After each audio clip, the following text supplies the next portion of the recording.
Bonsoir à tous et bienvenue pour cette 22e journée de Pro A. Le Narbonne Volley continue son Tour de France en recevant ce soir Tours, leader du championnat. Vous n'êtes pas sans savoir que les Centurions ont dernièrement gagné face à Cannes et Sète. Alors, leur reste-t-il quelques tours de passe-passe dans leur maillot? La magie va-t-elle opérer? La réponse en images. Tempo FM. Tempo FM.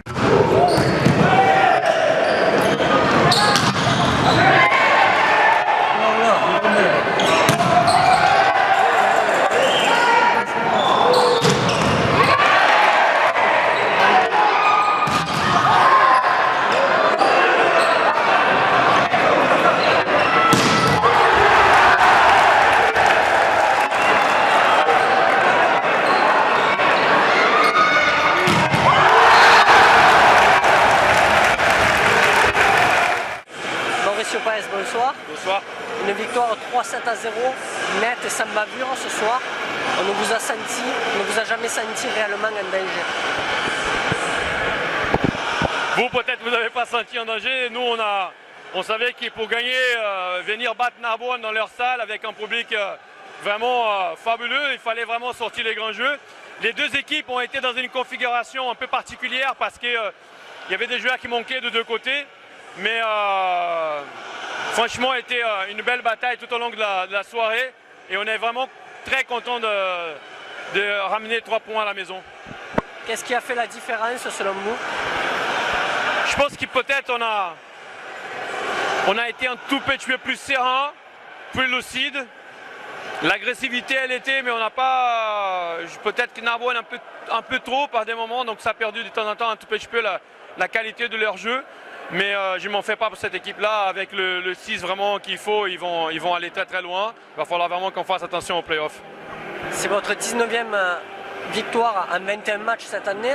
Vous écrasez la Pro A. Quel est le secret de la réussite de Tours? Non, j'ai pas les sentiments qu'on écrase la Pro A. Franchement, c'est juste peut-être que par rapport aux autres équipes, on a réussi à maintenir cette envie de gagner tout le temps. On a eu un passage physiquement très difficile au mois de décembre et début de janvier qui nous a coûté 2 matchs. Mais jusqu'à maintenant, on a su entretenir cette flamme de ne rien lâcher, d'avoir envie vraiment d'aller chercher les victoires, peu importe contre qui, peu importe les moments. Et c'est peut-être grâce à ça. Et après, c'est sûr que les garçons, ils travaillent, ils font ce qu'il faut à l'entraînement. Mais on ne peut pas prétendre de travailler mieux que les autres. On peut juste prétendre de travailler peut-être plus, mais pas mieux. Une incroyable rage de vaincre qui vous pousse aussi en finale de la Coupe de France face à Toulouse. Est-ce que vous avez fixé un objectif pour vos joueurs? C'est sûr que la Coupe de France est un objectif majeur. D'ailleurs, on a déjà commencé à préparer. Cette semaine, on a travaillé très très dur physiquement et techniquement, vraiment pour essayer de monter notre niveau pour le 30 mars. Maintenant, je suis juste surpris parce que j'ai pensé qu'on allait jouer contre Narbonne. Mais bon, Toulouse, c'est une équipe aussi qui n'est pas facile. Surtout que pour eux, leur classement ne correspond pas à la valeur individuelle et collective de l'équipe. Mais on va y aller vraiment avec l'envie de gagner.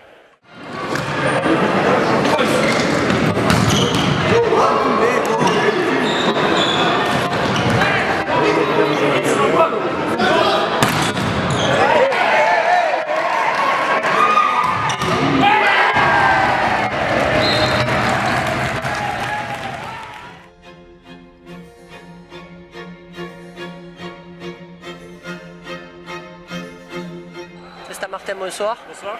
Mauricio Paes, que j'ai eu la chance d'interviewer à l'instant, nous disait que quand même il avait eu peur ce soir.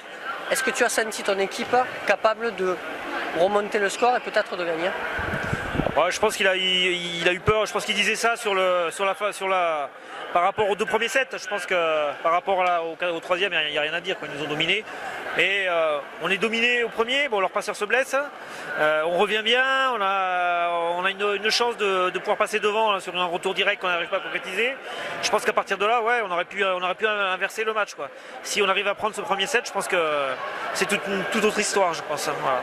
Parce qu'on perd après le deuxième à 2 points aussi. Bon, voilà. Après, c'est plus difficile. Hein. C'est vrai qu'on a mené 2-0 à 7 la semaine dernière, mais bon, là, on est chez nous. Tours, après, c'est difficile à manier. Après, hein, c'est clair, on l'a vu, même en remaniant un peu l'équipe, on a eu du mal à repartir quand même. Une très belle prestation malgré des absents de marque. Rizza qui s'est blessé dans la semaine. Guillermo Falasca qui joue un petit peu sur une jambe. Comment ça s'est passé cette semaine? Ouais, non, cette semaine on a essayé de récupérer Guillermo déjà, et puis là, Rizza, ce qui fait mal un peu à 7. Donc là, dans la semaine, ça allait, et jeudi, il a senti quelque chose. Donc on a fait une écho ce matin pour vérifier. Il y a une petite déchirure, donc on préférait pas prendre de risques par rapport aux échéances qui vont arriver, là, Avignon, Beauvais, Ajaccio, tout ça. Donc voilà. Je pense qu'on a les gens qui l'ont remplacé ont fait leur job. Voilà, maintenant, Tours a été meilleur sur l'ensemble du match. Ils ont mérité leur victoire, il n'y a pas de souci. Mais on a quelques regrets quand même. Bon. Mais on a pris 2 bons points à 7 la semaine dernière, donc il faut passer à autre chose maintenant. Voilà, faut oublier ce match et on a d'autres choses à préparer pour la suite. Justement, tu parlais des gens qui ont remplacé les titulaires habituels. Un petit mot sur Thomas Lanotte. Oui, écoute, ce matin, à 10h30, on l'a prévenu que c'est lui qui jouerait ce soir, donc il sortait du lit. Donc écoute, il a fait une bonne entame, je trouve. Bon, après, c'est normal qu'il lâche sur quelques situations, mais félicitations lui, parce que c'était pas évident, quoi. Donc voilà, c'est un jeune du centre de formation, donc il faut qu'il progresse encore. Il y a du travail, il est jeune, il a 19 ans, donc il a le temps devant lui. Merci beaucoup.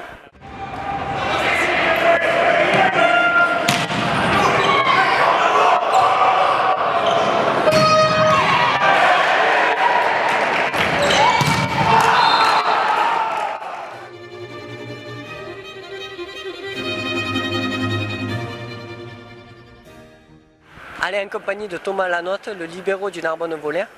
Thomas Lanotte, bonsoir. Bonsoir.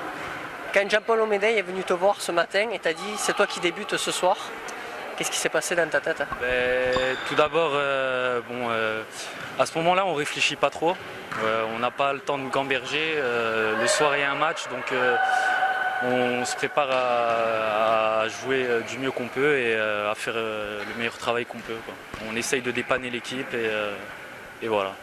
Pour un premier match, face à Tours, le champion de France en titre, sacré baptême du feu. Oui, c'est vrai que c'était peut-être pas le meilleur match, mais j'étais stressé au début du match. Et quand on est sur le terrain, on pense à l'équipe et à son travail. Donc voilà, que ce soit Tours ou n'importe quelle équipe, je devais faire le travail, quoi. Ouais. Sur le match de ce soir, Tours était vraiment trop fort. Sur le match de ce soir, on peut avoir des regrets puisque leur passeur se blesse. Et il y avait vraiment un truc à faire ce soir, mais malheureusement, on n'a pas eu toutes les chances de notre côté avec la non-présence de Rizza. Donc voilà. Tu l'as bien remplacé quand même. J'ai fait ce que j'ai pu, c'était difficile pour une première, mais j'ai fait ce que j'ai pu. Merci beaucoup. Merci.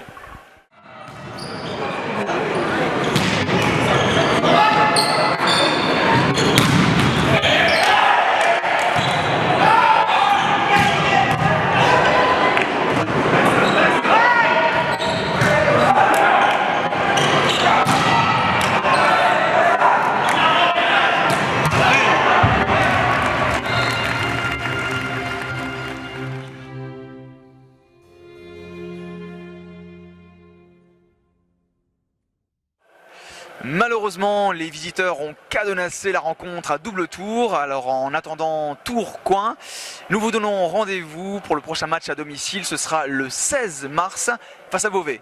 A très bientôt. Tempo FM. Tempo FM.